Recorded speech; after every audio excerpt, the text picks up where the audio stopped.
എന്നാൽ അതിന് ഏറ്റവും വലിയൊരു തെളിവാണ് ഇപ്പം ഞാൻ നിങ്ങളോട് പറയുന്ന ഓരോ കാര്യങ്ങളും. ഞാൻ അതിന് സാക്ഷിയാണ്. ഈസാ നബി തൻ്റെ സൃഷ്ടാവിനെ പറ്റി വ്യക്തമായിട്ട് അവർക്ക് പറഞ്ഞു കൊടുത്തിട്ടുണ്ട്. അവർക്ക് മനസ്സിലാക്കാൻ കഴിഞ്ഞിട്ടില്ല എന്നുള്ളതാണ് സത്യം. എന്നാൽ ഈസാ നബി മറ്റൊരു കാര്യം കൂടെ പറയുന്നുണ്ട്. അതിൽ തന്നെ 25 പറയുന്നത്, ഇത് ഞാൻ സദൃശ്യമായി നിങ്ങളോട് സംസാരിച്ചിരിക്കുന്നു, എങ്കിലും ഞാൻ ഇനി സദൃശ്യമായി നിങ്ങളോട് സംസാരിക്കാതെ പിതാവിനെ സംബന്ധിച്ച് സ്പഷ്ടമായി നിങ്ങളോട് അറിയിക്കുന്ന നായിക വരുന്നു. ഇപ്പൊ സദൃശ്യമായി എന്ന് പറയുമ്പോൾ ഒരു ഉപമാ രീതിയിലോ അവർക്ക് വ്യക്തമായിട്ട് മനസ്സിലാക്കാത്ത രീതിയിലാണ് ഈ കാര്യങ്ങളൊക്കെ സംസാരിച്ചിട്ടുള്ളതും അതിലുള്ളതും. പക്ഷെ അവർക്ക് വ്യക്തമാക്കി മനസ്സിലാക്കുന്ന ഒരു നായിക വരുന്നുണ്ട് എന്ന് പറയുന്നത് എന്താ? സൃഷ്ടാവിനെ പറ്റി വ്യക്തമായി മനസ്സിലാക്കി കഴിഞ്ഞു. ഇപ്പൊ നമ്മൾ മനസ്സിലാക്കി കഴിഞ്ഞു.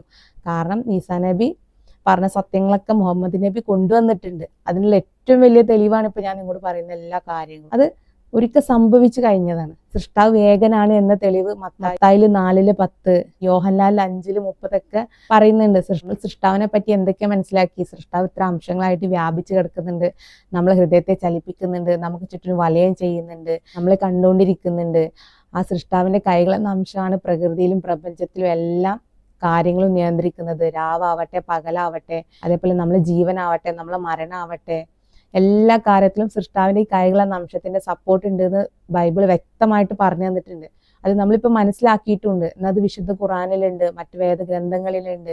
ഈ ഒരു സത്യത്തെ ഈസാ നബി തന്റെ സമുദായത്തിന് വെളിപ്പെടുത്തിയിട്ടുണ്ട്. പക്ഷെ അത് അവർക്ക് മനസ്സിലാക്കാൻ കഴിയാത്തത് കൊണ്ടാണ് അവരതിൽ നിന്ന് ഭിന്നിച്ചു പോയിട്ടുള്ളത്. ഇനി സൃഷ്ടാവിന്റെ കൈകൾ എന്ന അംശത്തിന്റെ തെളിവ് നമ്മളെ ശരീരത്തിലുണ്ട്, അതുകൊണ്ടാണ് നിങ്ങൾ പാപങ്ങൾ ചെയ്യരുതെന്ന് ബൈബിൾ വ്യക്തമാക്കി പറഞ്ഞിട്ടുണ്ട്. അതുപോലും നമ്മൾ മനസ്സിലാക്കി കഴിഞ്ഞു.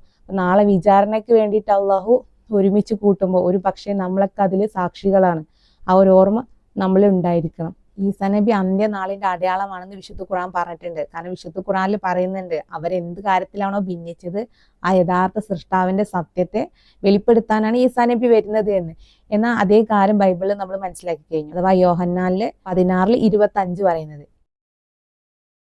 ഇത് ഞാൻ സദൃശ്യമായി നിങ്ങളോട് സംസാരിച്ചിരിക്കുന്നു, എങ്കിലും ഞാൻ ഇനി സദൃശ്യമായി നിങ്ങളോട് സംസാരിക്കാതെ പിതാവിനെ സംബന്ധിച്ച് സ്പഷ്ടമായി നിങ്ങളോട് അറിയിക്കുന്ന നായിക വരുന്നു എന്ന്. അഥവാ ഇഞ്ചീലിന്റെ യഥാർത്ഥ അവകാശി എന്ന് പറയുന്നത് ഈസാ നബിയാണ്. ആ ഈസാ നബിയിലൂടെയാണ് ആ സത്യങ്ങൾ നമ്മൾ മനസ്സിലാക്കേണ്ടത്. ഈസാ നബി തന്റെ സമുദായത്തോട് പറയാനുള്ള കാര്യങ്ങൾ പുറത്തു വന്നു കഴിഞ്ഞ് അവിടെ നീതി നടപ്പിൽ വരുത്തി കഴിഞ്ഞാൽ, ആർക്കാണോ അത് ഇറക്കപ്പെട്ടത് അവരിലേക്ക് ഈ സത്യങ്ങൾ വന്നെത്തിക്കഴിഞ്ഞാൽ പിന്നെ നമ്മൾ എന്ത് പ്രതീക്ഷിക്കണം? ഒന്നെങ്കിൽ മരണത്തെ നമ്മൾ പ്രതീക്ഷിക്കണം, അല്ലെങ്കിൽ ലോകാവസാനത്തെ. പിന്നീട് എന്തും സംഭവിക്കാം. ആ രീതിയിൽ നമ്മൾ പ്രതീക്ഷിച്ചുകൊണ്ടിരിക്കും.